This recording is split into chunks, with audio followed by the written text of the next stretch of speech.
ام المومنین سیدہ عائشہ رضی اللہ تعالی عنہا فرماتی ہیں کہ حضور علیہ السلام کو رمضان المبارک کے بعد سب سے زیادہ روزے شعبان المعظم میں رکھتے ہوئے دیکھا ہے۔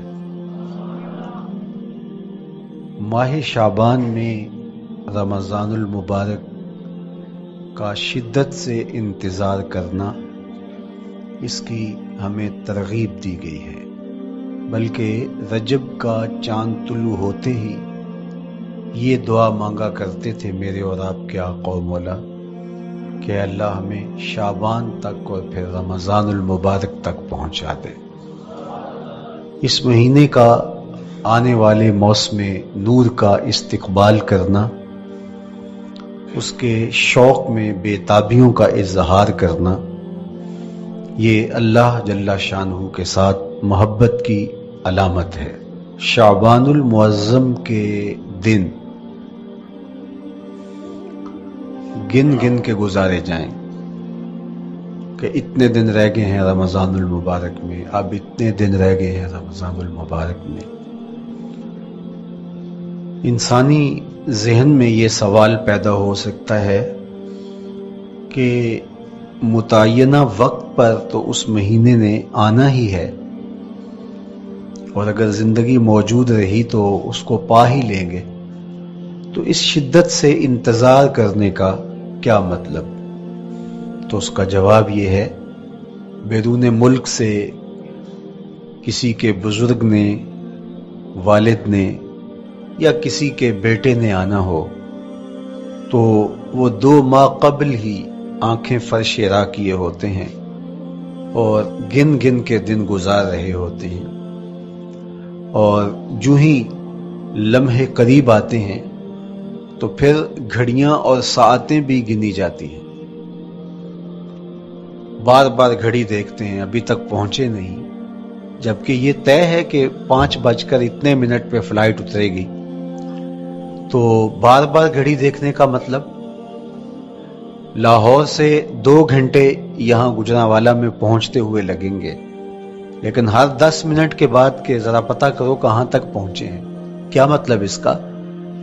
مطلب اس کا یہ ہے کہ جب سینے میں کسی کا انتظار رکھا ہوا ہو تو پھر بے تابیاں، بے چینیاں، اضطراب موجود ہوتا ہے۔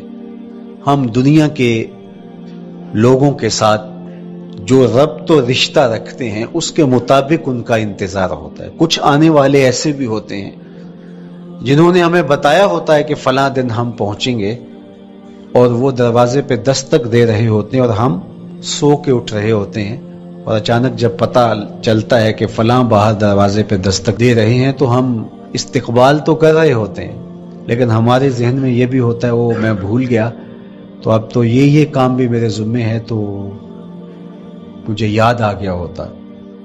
تو جن لوگوں کے لیے دل میں محبتوں کی جگہ ہو تو ان کے لیے پھر سارے کام مؤخر کر کے ان کے استقبال کیے جاتے ہیں۔ یہ مہینہ اللہ کی رحمتوں کا موسم بہار ہے، چھم چھم رحمتیں برستی ہیں، انوار اترتے ہیں، گناہگاروں کو آتش دوزخ سے نجات بخش دی جاتی ہے۔ تو اس کا استقبال کرنا، اس کے لیے انتظار کرنا، گن گن کے دن گزارنا، لمحے اور ساعتیں بسر کرتے ہوئے بار بار ماہ سیام کا ذکر کرنا، اس مہینے کے ساتھ محبت کی دلیل ہے، اور اس مہینے کے ساتھ محبت اللہ سے محبت کی دلیل ہے۔ اس لیے اس مہینے کا استقبال کرنا، اس کے لیے تیاری کرنا، اپنے گھر کو صاف کرنا، اس کے لیے اپنی اولاد کے دل میں شوق پیدا کرنا اور ماحول پہلے پیدا کرنے کی کوشش کرنا، تاکہ جو ہی یہ ماہ جلوہ گر ہو تو روزہ رکھنے کا مزاج پیدا ہو چکا ہو، تلاوت کلام مجید کا مزاج پیدا ہو چکا ہو، دیگر نوافل اور اچھے اعمال بجا لانے کی عادت پڑ چکی ہو۔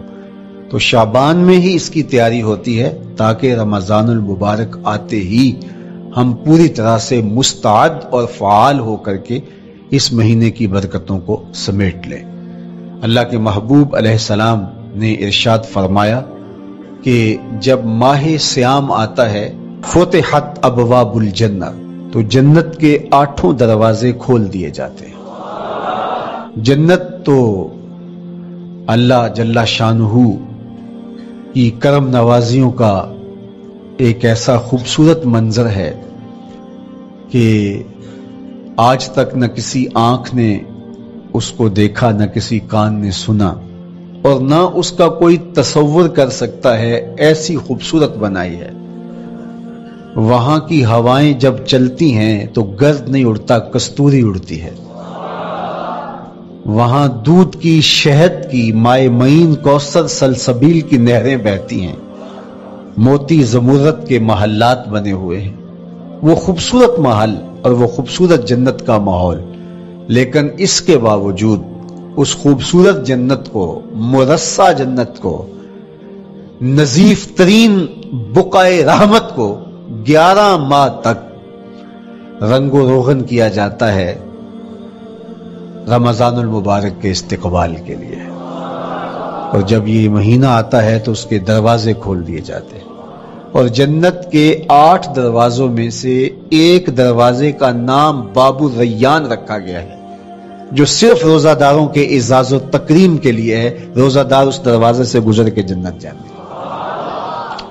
تو آپ اندازہ کیجئے کہ اللہ نے اس ماہ مبارک کو کیا عزت دی ہے، کیا پروٹوکول دیا ہے، کیا تکریم بخشی ہے کہ نبیوں کا امام، امام المرسلین، خاتم الانبیاء، محبوب خدا اس مہینے کے لیے منتظر رہتے کہ یہ مہینہ آنے والا ہے، یہ مہینہ آنے والا ہے۔ حضرت سیدنا سلمان فارسی رضی اللہ تعالی عنہ فرماتے ہیں کہ شعبان کی آخری تاریخ کو حضور نے ایک خطبہ ارشاد کیا۔ بعض علماء نے کہا کہ یہ شعبان کا آخری جمعہ تھا، یا ہو سکتا ہے کہ آخری جمعہ 29 شعبان کو ہی ہو۔ تو رمضان المبارک سے قبل حضور نے یہ خطبہ ارشاد کیا، جو مختلف کتب احادیث میں موجود ہے۔ یا ایھا الناس، اے لوگو، قد اظلکم شہر عظیم، اللہ نے تمہارے اوپر ایک بہت پاکیزہ، پر نور، عالی مرتبت مہینہ سایہ فگن کر دیا ہے۔ شہر فیہ لیلۃ خیر من الف شہر، اس مہینے میں ایک ایسی رات ہے جو 1000 مہینے سے بہتر ہے۔ جعل اللہ صیامہ فریدہ وقیام لیلۃ تطوع، اس مہینے کے دن کے روزے فرض قرار دیے گئے اور راتوں کا قیام نفل بنایا گیا۔ تراویح کی صورت کے اندر راتوں کے قیام کا ماحول پیدا ہوتا ہے، صلاۃ اللیل پڑھی جاتی ہے، نوافل پڑھے جاتے ہیں کثرت کے ساتھ۔ یہ اس مہینے کی شانیں ہیں، یہ اس مہینے کی رونقیں ہیں۔ اس مہینے میں اللہ تعالیٰ نے خاص کرم نوازیاں عطا کی ہیں اہل ایمان کو۔ وَمَن تَقَرَّبَ فِيهِ بِخَصْلَةٍ مِّنَ الْخَيْرِ كَانَ كَمَنْ أَدَّى فَرِيضَةً فِيمَا سَوَاهُ، ایک نفل کا ثواب ایک فرض کے برابر اس مہینے میں کر دیا جاتا ہے۔ وَمَنْ أَدَّى فَرِيضَةً كَانَ كَمَنْ أَدَّى 70 فَرِيضَةً فِيمَا سَوَاهُ، اور اگر کوئی ایک فرض ادا کرتا ہے تو اس کو 70 فرائض کا ثواب ملتا ہے۔ اس قدر نیکیوں کا اجر بڑھا دیا جاتا ہے، ان کی قیمت بڑھا دی جاتی ہے اس مہینے میں۔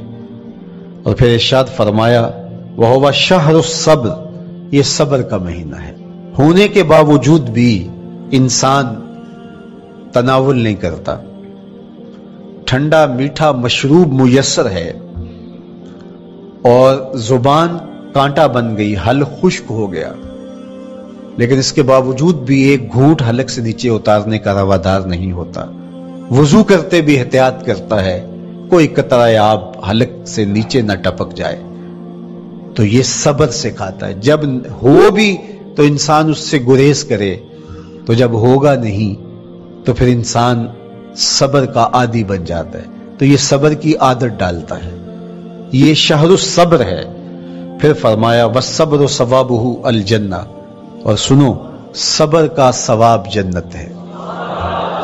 جو شخص صابر ہوتا ہے اس کا صلہ جنت کی صورت میں عطا کیا جائے گا۔ وشہر المواسات، اور یہ ہمدردی کا مہینہ ہے، باہمی پیار کا مہینہ ہے، الفتیں بانٹنے کا مہینہ ہے، نرم دلی کا مہینہ ہے، ایک دوسرے کے احساس کا مہینہ ہے۔ جب کوئی شخص بھوک اور پیاس کاٹتا ہے تو اس کو پھر محسوس ہوتا ہے، بالخصوص امراء، کہ بھوک کیا بلا ہوتی ہے، اور جو نان شبینہ کو ترستے ہیں اور جنہیں کھانا میسر نہیں آتا ان کی زندگیاں کتنی تلخ ہوتی ہیں۔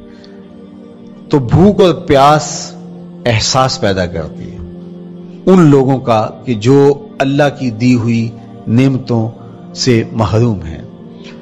تو اس لیے یہ ایک قسم کا رحم دلی کا مہینہ ہے، پیار بانٹنے کا مہینہ ہے، یہ الفتیں تقسیم کرنے کا مہینہ ہے۔ وَشَهْرٌ يُزَادُ فِيهِ رِزْقُ الْمُؤْمِنِ، اور یہ ایسا مبارک مہینہ ہے جس میں مومن کا رزق بڑھا دیا جاتا ہے۔ روزہ کھانا بچانے کے لیے، یہ اخراجات کم کرنے کے لیے نہیں ہے، بلکہ اس میں آپ کا رزق اور بڑھ جاتا ہے۔ ایسی ایسی نعمتیں کھانے کو ان لوگوں کو بھی نصیب ہو جاتی ہیں عام دنوں میں جو ان کا مقسوم نہیں ہوتی۔ دسترخوان لگتے ہیں، افطاریاں ہوتی ہیں، سحری کے لمحات ہوتے ہیں، کوئی کسی کو ویسے کھانا کھلائے تو اس دسترخوان پہ کھانے کے لیے آنا اس کا اور رنگ ہوتا ہے۔ لیکن افطار کا دسترخوان جب بچھتا ہے اور لوگ جب اس کے اوپر آتے ہیں، امیر بھی آتے ہیں، غریب بھی آتے ہیں، تو اللہ کی دی ہوئی نعمتیں جو دسترخوان پہ پڑی ہوتی ہیں ان کو اٹھاتے ہیں، کام و دہن کی تسکین کا سامان کرتے ہیں، عزت نفس بھی مجروح نہیں ہوتی اور طرح طرح کی نعمتیں کھانا بھی دستیاب ہو جاتی ہیں۔ تو یہ ایک مہینہ ہے مواسات کا، اس میں رزق بڑھ جاتا ہے، غرباء تک بھی اللہ کی نعمتیں وہ پہنچتی ہیں جو عام دنوں میں ان کو میسر نہیں ہوتی، اور امراء بھی نعمتوں کا لطف لیتے ہیں، نعمتوں کا مزہ انہیں آتا ہے، اس لیے کہ بھوک کاٹنے کے بعد جب ان کو نعمت میسر آتی ہے تو پھر انہیں احساس ہوتا ہے۔ جو شخص ہر وقت سیراب رہتا ہے تو اس کو کیا پتا کہ شدید بھوک کے بعد کھانے کا لطف کیا ہوتا ہے۔ سخت پیاس کے بعد میٹھا اور ٹھنڈا مشروب جب رگوں کو تر کرتے ہوئے معدے تک پہنچتا ہے تو اس کی تراوت، اس کی ٹھنڈک، اس کی لذت، اس کا کیف و سرور، اس کی عذوبت اس طرح راحت بخشتی ہے۔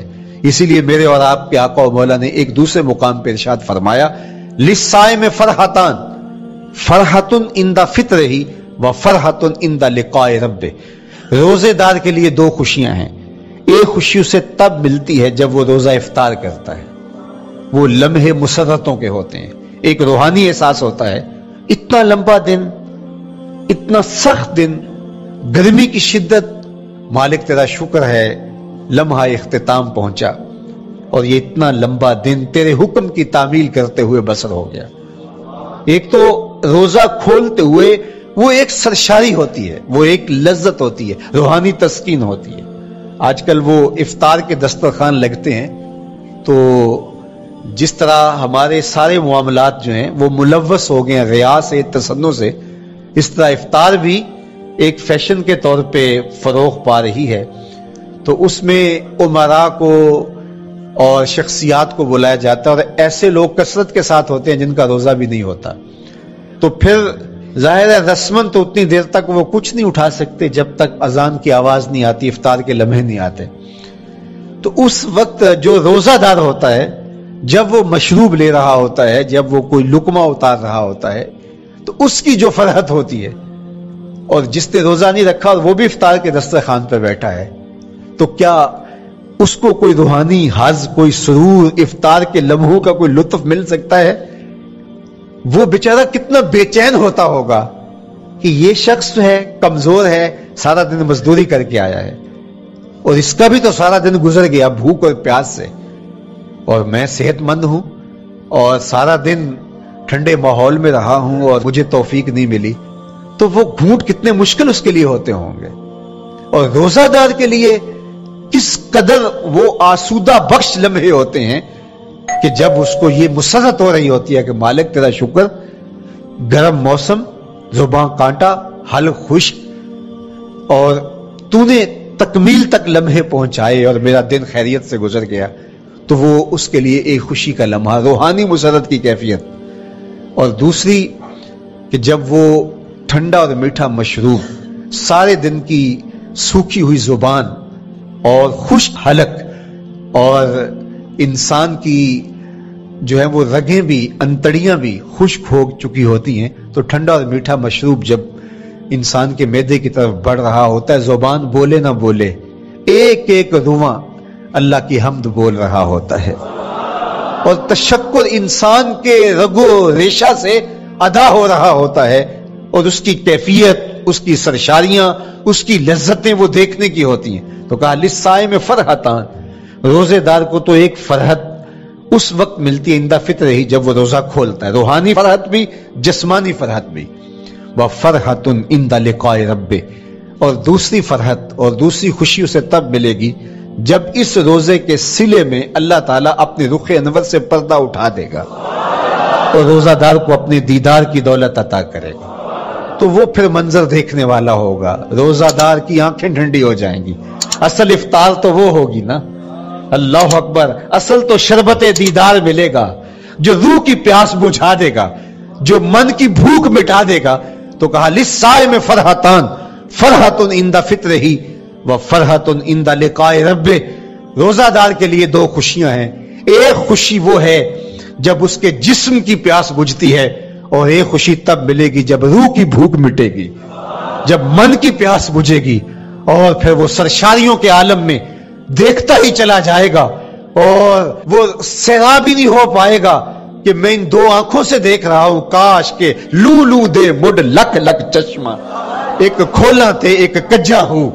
وہ اس آرزو میں ہوگا کہ میرا رواں رواں آنکھ بن جائے اور میں اس دیدار سے فیضیاب ہوتا چلا جاؤں۔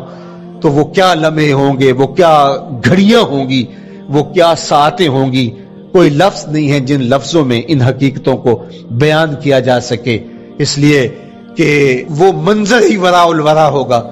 تو روزہ دار کو فرحت ملتی ہے جب وہ روزہ کھولتا ہے۔ فرمایا وَشَهْرٌ يُزَادُ فِيهِ رِزْقُ الْمُؤْمِنِ، اس میں مومن کا رزق بڑھا دیا جاتا ہے۔ وَمَنْ فَطَّرَ فِيهِ صَائِمًا كَانَ مَغْفِرَةً لِذُنُوبِهِ، جس نے روزہ دار کا روزہ افطار کروایا۔ اللہ کے محبوب فرماتے ہیں کہ ایک تو خود روزہ رکھا، اور دوسری سعادت یہ ہے کہ ماہ سیام میں روزہ دار کا روزہ افطار کروایا۔ آپ شریعت بیضاء کو بنظر عمیق مطالعہ کر کے دیکھیں، ماہ سیام میں بہت زیادہ اس بات پہ زور دیا گیا ہے کہ روزہ افطار کرواؤ۔ اپنے گھر میں بیٹھ کر کے روزہ افطار کر لینا یہ بھی سعادت مندی ہے، روزہ نصیب ہو جائے، لیکن اس بات پہ بہت زور دیا گیا ہے ماہ سیام میں کہ ایک ماحول پیدا ہو، لوگوں کو افطار کروائیں تاکہ تمام لوگوں تک اللہ تعالیٰ کی نعمتیں پہنچیں، اور لوگوں تک جو ہے وہ رمضان المبارک کی برکتیں پہنچے۔ تو ارشاد فرمایا وَمَنْ فَطَّرَ فِيهِ صَائِمًا، جس نے روزے دار کا روزہ افطار کروایا، کَانَ مَغْفِرَةً لِذُنُوبِهِ، تو وہ افطار کروانا افطار کروانے والوں کے گناہوں کی بخشش کا ذریعہ بن جائے گا، یہ افطاری گناہوں کی مغفرت کا سبب بن جائے گی۔ وَإِتْقَ رَقْبَتِهِ مِنَ النَّارِ، اور آتش دوزخ سے گردن کی آزادی کا مجدہ جاں فضا بن جائے گا یہ امر کہ اس نے کسی کا روزہ افطار کروایا۔ وَقَانَ لَهُ مِثْلُ أَجْرِهِ مِنْ غَيْرِ أَنْ يَنْقُصَ مِنْ أَجْرِهِ شَيْءٌ، اور روزہ افطار کروانے والے کو روزہ رکھنے والے جتنا اجر ہی دیا جائے گا، لیکن روزہ رکھنے والے کے اجر میں بھی کوئی کمی نہیں واقع ہوگی۔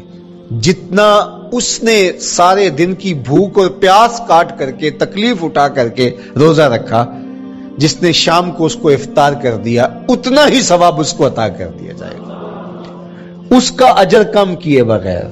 اللہ اکبر، یہ امت کے لیے اللہ نے کیا پیکج دیا ہے، کیا کرم نوازیاں ہیں اس امت کے لیے۔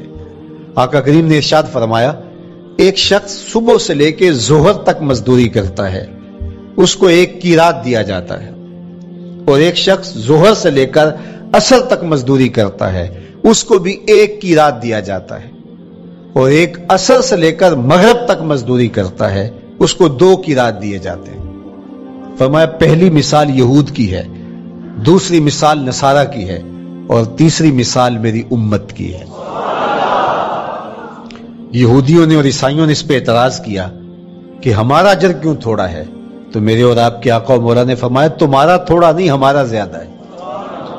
آج کل اگر 1000 روپیہ مزدوری چلتی ہو مزدور کی، تو کوئی شخص صبح سے شام تک ایک شخص سے مزدوری کروائے اور 1000 روپیہ دے دے، اور دوپہر کو اڈے سے جا کے ایک مزدور اور لے آئے، شام کو اس کو بھی 1000 روپیہ دے آئے، اور ایک شخص کو عصر کے وقت لائے اس کو 2000 روپیہ دے دے، تو 1000 والا کہے کہ میرے سے زیادتی ہوئی ہے، تو اس سے زیادتی تو نہیں ہوئی، اسے تو پوری مزدوری دی گئی ہے۔ اب اس پہ مہربانی ہوئی ہے، اس پہ رحمت ہوئی ہے۔ تو کہا یہود اور نصارہ کی یہ مثال ہے، ایک صبح سے ظہر تک مزدوری کرے اس کو 1 قیراط، ایک ظہر سے عصر تک مزدوری کرے اس کو بھی 1 قیراط، اور تیسرا بہت تھوڑا وقت عصر سے مغرب تک مزدوری کرے اس کو 2 قیراط۔ کہا یہ امت محمدیہ علی صاحب الصلوات کو دیا گیا نور ہے۔ تو ایک شخص نے سویر سے لے کر شام تک روزہ رکھا، بھوک کاٹی، پیاس کاٹی، سخت شدت کی گرمی سہی، اور ایک شخص نے شام کے وقت اس کو روزہ افطار کروا دیا۔ اور سنو حضور علیہ الصلوۃ والسلام کا فرمان، جب حضور نے فرمایا کہ اس کو پورا اجر ملے گا پہلے کے اجر کو کم کیے بغیر، تو صحابہ کا تو دل تڑپنے لگا کہ یہ کتنی بڑی بات ہے۔ اب آپ جانتے ہیں کہ یہ زمانہ ایسی معاشی خوشحالیوں کا نہیں تھا، لوگوں کے پاس تو نان شبینہ بھی میسر نہیں ہوتا تھا۔ تو صحابہ نے جو سوال کیا، قالوا یا رسول اللہ صلی اللہ علیہ وسلم، انہوں نے کہا اے اللہ کے پیارے رسول صلی اللہ علیہ وسلم، لیسا کلنا یجد ما یفطر الصائم، ہم میں سے تو ہر بندہ یہ طاقت نہیں رکھتا کہ روزہ دار کو روزہ افطار کروا دے۔ تو یہ اتنی بڑی سعادت، تو یہ تو پھر اہل زر ہی یہ سعادت حاصل کر پاتے ہیں، ہمارے جیسے لوگ تو پھر جو مال و دولت نہیں رکھتے تو وہ تو پھر یہ سعادت نہیں حاصل کر پائیں گے۔ تو میرے اور آپ کے آقا و مولا نے کیا فرمایا؟ قال، حضور نے ارشاد فرمایا یؤتی اللہ ھذا الثواب، یہ ثواب اللہ اسے شخص کو بھی عطا کرے گا، من فطر صائما علی مزقۃ لبن او تمرۃ او شربۃ من ماء، فرمایا کہ یہ اجر اللہ اس کو بھی عطا کرے گا جس نے کسی کا روزہ 1 گھونٹ دودھ سے کھلوا دیا، یا 1 کھجور سے کھلوا دیا، یا پانی کے 1 گھونٹ سے اس کا روزہ افطار کروا دیا۔ لازمی نہیں ہے کہ دسترخوان سجا ہو، انواع اقسام کے کھانے پڑے ہوں اور وہ افطاری ہی افطاری قرار پائے گی۔ جس نے کسی کو وہاں باہر ٹوٹیوں سے پانی کا گلاس بھر کے، کٹورا بھر کے سادہ پانی بھی پیش کر دیا تو اس کو بھی ثواب مل جائے گا۔ کتنا ثواب ملے گا؟ پورا روزہ رکھنے کا ثواب اس کو ملے گا۔ کتنی رحمتوں کی لوٹ سیل لگی ہے۔ کوئی ایسے بھی بانٹتا ہے، کوئی ایسے بھی کرم نوازیاں ہوتی ہیں، لیکن میرے رب کے خزانے کتنے کھلے ہیں۔ میں نے مدینہ المنورہ میں ایک شخص کو دیکھا کہ وہ روزے کے وقت وہاں سے ہی گلاس لیتا اور زمزم سے بھرتا اور روزہ داروں کے آگے رکھتا چلا جاتا، اور روزانہ اس کا یہ عمل ہوتا۔ نماز عصر کے بعد شروع ہوتا، جتنی اس کی پہنچ ہوتی ہر ایک کے آگے رکھتا چلا جاتا، پانی بھی وہاں سے لیا، گلاس بھی وہاں سے لیا۔ اللہ اکبر! فرمایا دودھ کا 1 گھونٹ یا پانی کا 1 گلاس یا 1 کھجور اس نے کسی کو پیش کی اور اس نے اس سے روزہ کھولا، اللہ کے محبوب فرماتے ہیں پہلے کے اجر میں بغیر کسی کمی کے اس کو پورا پورا ثواب روزے کا نصیب ہوگا۔ اللہ اکبر! اب سنو، پھر حضور نے ارشاد فرمایا ومن اشبع صائما، اور جس نے صحیح اہتمام کے ساتھ روزے دار کو اچھا کھانا کھلایا، اچھی پرتکلف افطاری دی، سقاہ اللہ من الحوض شربتا لا یظمأ حتی یدخل الجنہ، اس کو حوض کوثر سے ایسا جام ملے گا کہ اس کو کبھی پیاس نہیں ملے گی یہاں تک کہ جنت میں چلا جائے گا۔ اللہ اکبر! اس کو کوثر کے جام نصیب ہوں گے حشر کی گرمی میں، اور آپ کو معلوم ہے، علماء سے آپ نے بارہا سنا ہوگا کہ جام کوثر جس نے ایک بار پی لیا پھر 50,000 سال کے دن میں اس کو دوبارہ پیاس نہیں لگے گی۔ یہ جام کوثر کی خصوصیت ہے۔ فرمایا وَهُوَ شَهْرٌ أَوَّلُهُ رَحْمَةٌ، یہ وہ مہینہ ہے جس کے پہلے 10 دن رحمت ہیں اور اس کا درمیانی عشرہ مغفرت ہے، وَآخِرُهُ عِتْقٌ مِّنَ النَّارِ، اور اس کا آخری عشرہ جو ہے وہ آتش دوزخ سے نجات کا ضامن ہے۔ فَاسْتَكْثِرُوا فِيهِ مِنْ أَرْبَعِ خِصَالٍ، کہا کہ 4 کام اس مہینے میں کثرت کے ساتھ کرو۔ خصلتان ترضون بہما ربکم، 2 کام تو وہ ہے جس سے تم اپنے رب کو راضی کرو گے۔ وخصلتان لا غنا بکم عنہما، اور 2 کام ایسے ہیں کہ ان سے بے نیاز نہیں ہو سکتے، تو وہ تمہیں کرنے پڑیں گے۔ اما الخصلتان اللتان ترضون بہما ربکم، وہ 2 خصلتیں، 2 کام جن کے ذریعے سے تم اپنے رب کو راضی کر سکو۔ فشہادت اللہ الہ الا اللہ، وہ گواہی دینا ہے لا الہ الا اللہ۔ وتستغفرونہ، اور تم کثرت سے استغفار کرو، اللہ سے بخشش مانگو۔ یہ 2 کام تم نے کرنے ہیں۔ وَأَمَّا الْخَصْلَتَانِ اللَّتَانِ لَا غِنَىٰ بِكُمْ عَنْهُمَا، اور وہ چیزیں جن بغیر تمہیں چارہ نہیں ہے۔ فَتَسْأَلُونَ الْجَنَّةَ وَتَعُوذُونَ مِنَ النَّارِ، اللہ سے جنت طلب کرو اور دوزخ سے پناہ مانگو۔ تو یہ 2 کام جو تمہاری ضرورت ہے تم اس مہینے میں کثرت کے ساتھ کرو۔ تو یہ مہینہ رحمتوں کی لوٹ سیل کا مہینہ ہے، یہ کرم نوازیوں کے امٹتے ہوئے دھارے ہیں، یہ سیل رحمت ہے جو کہ من کی سیرابی کا سبب اور ذریعہ ہے۔ خوش نصیب ہیں جو ماہ صیام کو خوبصورتی کے ساتھ بسر کرتے ہیں، اس کے آنے سے پہلے استقبال کرتے ہیں، گھروں میں صفائی کریں، اہتمام کریں، مساجد میں اہتمام کریں، تاکہ بچوں میں یہ شوق پیدا ہو کہ ماہ صیام آ رہا ہے۔ جب ہم بچے تھے تو ہمارے والدین رمضان المبارک سے قبل ہی رمضان المبارک کی تیاریاں شروع کر دیا کرتے تھے۔ اس وقت گھر میں شربت تیار ہوا کرتے تھے گڑ کے، اور وہ پہلے ہی مائیں گھر میں تیاری کرنا شروع کر دیا کرتی تھی۔ ایک شوق پیدا کرنا مقصود ہوتا ہے۔ تو کچھ چیزیں ایسی ہیں کہ آرڈر لکھیں اور 1 سیکنڈ میں گھر پہنچ جائے، لیکن کچھ چیزیں یہ جو ہے وہ تیار کرنی چاہیے، شوق پیدا ہو گھروں کے اندر۔ ماؤں کو چاہیے کہ افطاری کو اہتمام کے ساتھ تیار کریں تاکہ بچوں کو شوق پیدا ہو، اور یہ ایک ماحول پیدا ہو، قرآن مجید کی تلاوت کا ماحول پیدا ہو، جاگنے سونے کے جو ہے وہ شیڈول مرتب کیے جائیں، مساجد کی آبادی کا سامان کیا جائے۔ Thanks for watching HNM TV. Please like and